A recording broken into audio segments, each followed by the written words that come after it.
Hi everyone, it's great to see you. I'm going to be talking to you today about daylily seeds. And this is the time of year where you might be either collecting the seeds that you purposefully have pollinated or collecting the seeds that just naturally pollinated from your daylilies. So you'll notice that on those dried up stalks from your daylilies, some seed pods have formed on top. I did not go out and pollinate and actually take tweezers and put the pollen from one flower to the other myself. However, the bees did that for some of my daylilies, and when I look at those stalks, sure enough, I have some seed pods forming. Now they're not ready to harvest yet. I'm going to wait till they get a little more dry and start to peel open. But inside those seed pods, there's a bunch of little black seeds. And actually, it's pretty easy to grow daylilies from seeds. Now, hybridizers purposefully choose out those plants that they think they want to cross to see what they're going to come up with. And they pollinate those two plants together and harvest those seeds, keep very careful track. And those seeds could look very different, even though it's the same two parent plants as they plant them. So I have a really cool box here.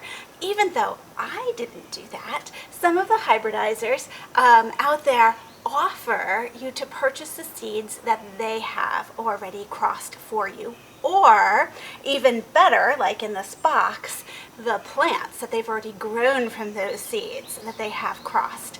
So Blue Ridge Daylilies, I order from them on Facebook usually, announced that they were going to be doing a grab bag of some of their seedlings.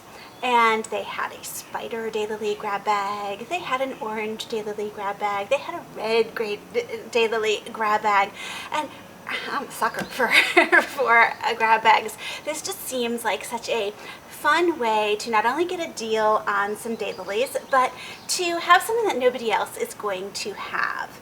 So in here, I chose the red seedlings. This grab bag comes with 5 different seedlings that are crossed from 2 parent plants.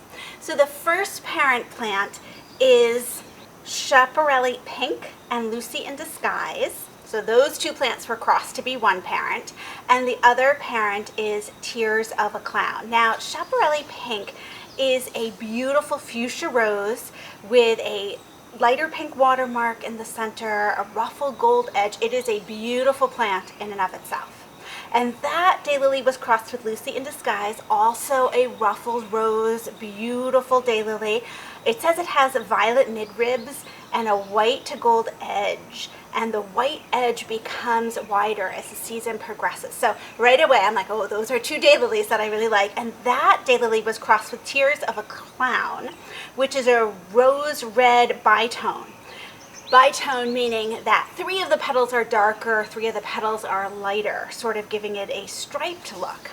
So the Blue Ridge Daylily hybridizers grew a bunch of these plants from seedlings, and they selected the ones that they liked the best, that they're going to keep and name and register. But there were a bunch of really good seedlings still left that they're not actually going to keep to continue selling to other people, that they're offering in these grab bags. So that is what I'm getting here. These are some examples of the daylilies that they are keeping. So you can see there's a really big variety here that can come from 2 of the same parent plants. Some of these are bitones, some of these are more rose color, some are more red, some have more ruffles to them.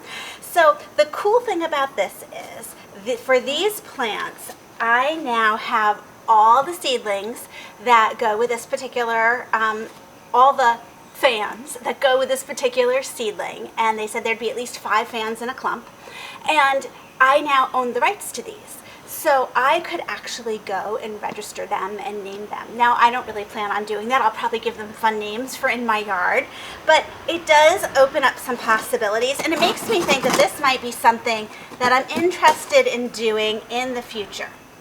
So, of course, the Blue Ridge Daylily people have seen these bloom because they were not the ones that they selected to keep themselves. So we do know that they have flowers, which is good.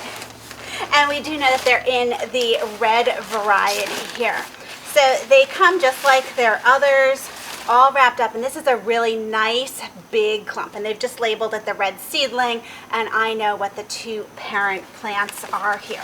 So I have these 5 different clumps that will give 5 different types of red to rose colored daylilies that I'm going to add in. And now it's going to be important that I note where I put these, because they are not going to look just like anything else that I can go look up online. These are going to be unique to my garden, and I guarantee you I will be sharing them with my mom just like she shares everything with me. But look at how big these are. So these are some really beautiful clumps, and really nice to know that we have this option to do this with our daylilies ourselves. And although this year I didn't get to cross any, seeing these great big clumps of daylilies make me think that yes, in the future, this is something that I'd be interested in doing myself. So I'm going to get these in the ground. It's a beautiful overcast day for some planting and being outside.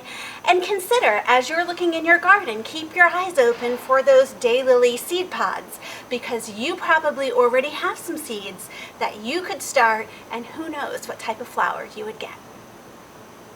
Thanks so much for joining me, and I'll see you in the next video.